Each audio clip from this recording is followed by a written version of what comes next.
Micsoda? Ήθελα όταν έζω νογιονοκός. Igen? Σαν άξαφνα ώρα μεσάνυχτα ακουστεί, αόρατος ίασος να περνά, τα όνειρά σου, που πήγαν όλα πλάνες, μη ανοφέλετα θρηνήσεις. Νογιονοκός. Τούτο,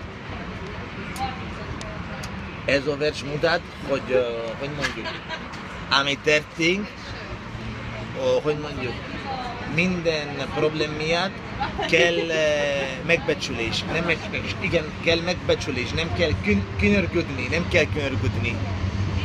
Ez van, ez nagyon okos vagyok a válasz, ez van. Nem kell mondani, Istenem, mi ez történt, engem sírni. Kell mindig, hogy mondjuk magyarul, megbecsülés kell... Igen, hogy meg kell becsülni a nehézséget, meg a szenvedést is. Igen, és kell, hogy mondjuk, ne öntisztelet lenni, axioprébia, öntisztelet, nem kell könyörgödni és mondani, milyen nekem ezt tetteni, axioprébia, dignity, ez, hiszem, öntisztelet, ez a dignity, ugye? Igen, hát az az önbecsülés.